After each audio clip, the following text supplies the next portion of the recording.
So glad that you could join me on The Great Expanse by John Bat 426 on YouTube. If you've liked the videos, press the like button. Share the videos, subscribe to the channel, hit that bell for notifications. Oh, so when new material is dropped, you will know about it second, and I will know about it first. Now, why am I talking like this? Because I'll explain it to you. I'm doing the review, and you've seen the thumbnail, you've seen the headline already. I'm doing the review for Marvel Phase 4's Werewolf by Night. All right, and I really like this presentation. I think it was like they called it a movie, but they just kind of called it a special presentation. I love the old school feel of it. I'm gonna give it a grade right now. I'm giving it an A minus. A minus. I was on the edge of my seat watching this thing, and it really took me back to the old 1930s Universal horror movies. Like any minute now, I was expecting like Boris Karloff or Bela Lugosi to like walk in. And it's something else that I liked. I didn't know who any of the actors were, and I thought that was a plus. Because a lot of times actors kind of just play themselves over and over. I was actually thinking about this the other day, like how Al Pacino, as great as he is, Al Pacino usually just plays Al Pacino in all his movies.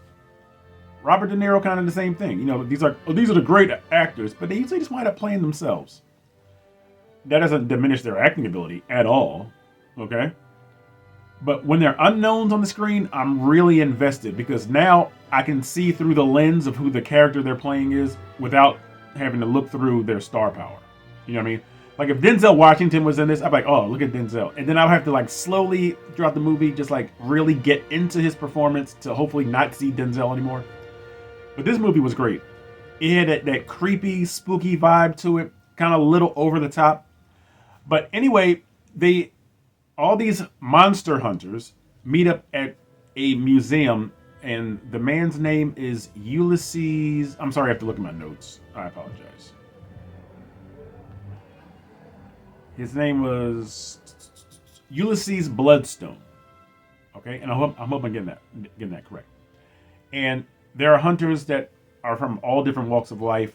To me, the coolest looking one was the one that kind of looked like David Bowie. I think it was a female, but it's kind of like what's that word? Where you can't the word will appear here. It's like they kind of look either gender or whatever. I don't remember the name for it. It's not homogenous. Something, okay?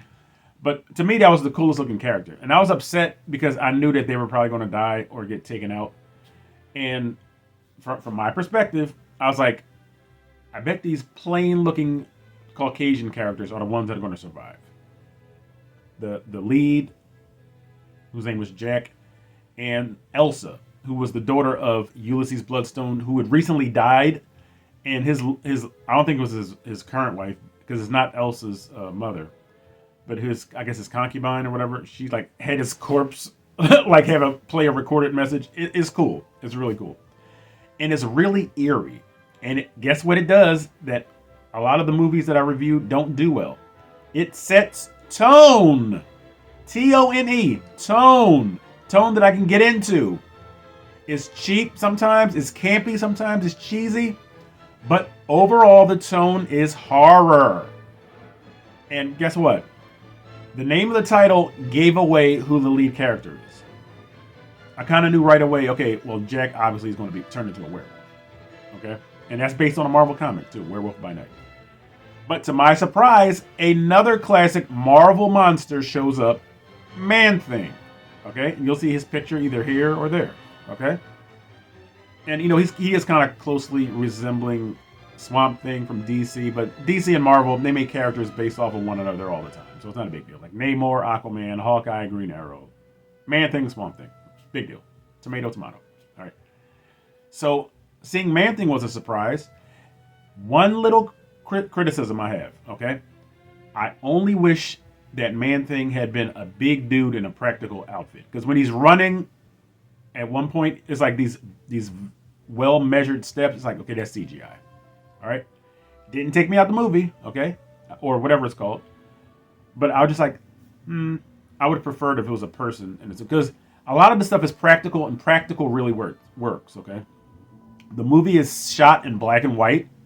It even has the little circles in the corner. When I used to watch those old movies on Fox 29, WTXF in Philadelphia.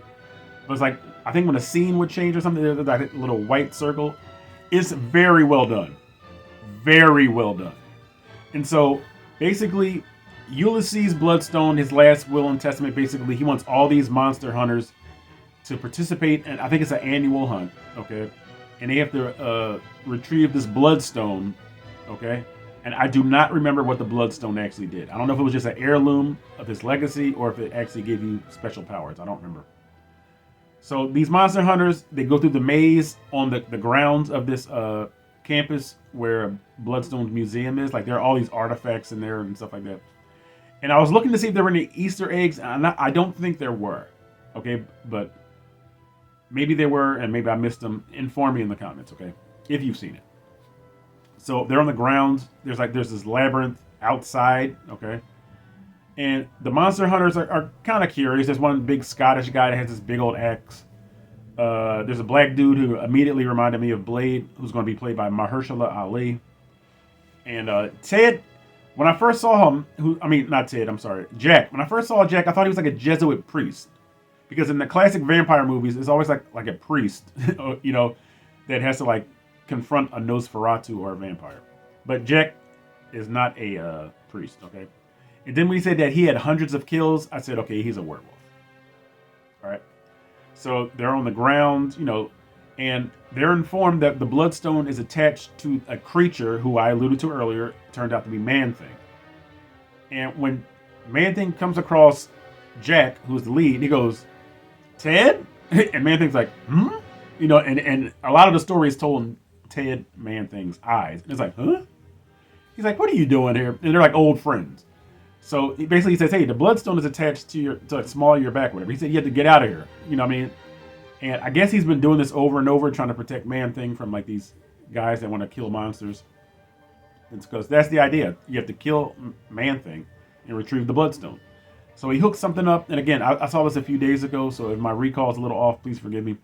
So he frees him from the bloodstone. Some of the hunters try to kill Jack. And they're trying to kill each other. And a couple of them, kind of get iced by Elsa. And like I said, David Bowie is, one of the monster hunters as well. So they break the rules. Jack sets Ted, Man-Thing, free. And then Elsa and Jack are incapacitated for helping the free Man-Thing. So they both wake up in a cell. As I alluded to earlier, Ulysses Bloodstone's concubine or wife or lover has them trapped in a cage. And I think she uses the bloodstone itself, I guess, to like imbue Jack with like energy that'll turn him into a monster. And by the title of the movie or special presentation, they turn into a werewolf, okay? So, and I'll say this. The effects of like the beam are a little advanced. And I wanted something more rocky, more grainy to look older. But again, that's just a little criticism, all right? So she uses it, and he says, well, I'm not going to turn for another 5 days. And she's like, well, this energy will make you turn immediately. So he turns into this huge werewolf, okay? And there is practical makeup applied to the actor. So the actor isn't lost at all in the performance as the werewolf. So he's going around he breaks out of the cage, kills some people, but he's trapped inside the museum by the ex-wife or whatever, or whatever she is. All right, and basically when, as I said, the ex-wife, she gets the advantage and she's about to kill the werewolf. Man-Thing busts back in, picks her up, and just like disintegrates her. Now, I didn't know Man-Thing had those kind of powers, but he's like grabbing her and her body just like, and she kind of fades away, kind of like the Emperor in Rise of Skywalker when he couldn't turn his lightning off. And Rey's blocking it. He's like, and kind of does that, okay? So then Elsa takes over the museum that her father originally wanted her to do in the first place. And at that moment, the black and white fades into color. And it is a totally different tone. because her jacket turned out to be like a bright red. Like her face just looked different. The whole mood changes, not in a bad way, but in a good way, because it still has like the later like '60s vibe to it. It still feels like horror too. Even the grade of the footage has that old school feel to it. So she sets herself up. The butler, kind of like the cowardly butler or whatever, he's like, "I'm at your service," and she's like, "Why don't you clean all this stuff up?" She didn't say stuff, of course, and that's basically how her part in the movie or special presentation ends. Okay, so then it cuts to Man Thing and Jack. Like, I think they had a tent set up or whatever, and like they're just like sitting on a log and just like busting it up like some old friends. And this presentation, Werewolf by Night, ends with them talking, chatting like old friends. I mean, Man Thing can't really chat, but they're just old friends, just shooting the stuff, as they say. So, as I said, Werewolf by Night, great. I'm gonna watch it again. It's that good. Is that well done? Okay, and I definitely want to see more Marvel stuff of this caliber. Shorts, because it's only like I think an hour and 5 minutes, or is it 54 minutes? I don't remember. But it's short. It's easy to watch. It's enjoyable. The characters are campy, but it's necessary to create this vibe of this old school 1930s type of film noir. You know what I mean? NOIR, film noir. All right. So, Werewolf by Night. Have you seen it? Did you enjoy it, or was it not your cup of tea? It was my cup of tea. That's why this video has been done in black and white. All right. So, hope to see you guys for any next movie reviews or response, rehashes, retorts, recalls, recaps that we can present here on The Great Expanse by John Bepp 426. And have a good night until we meet again.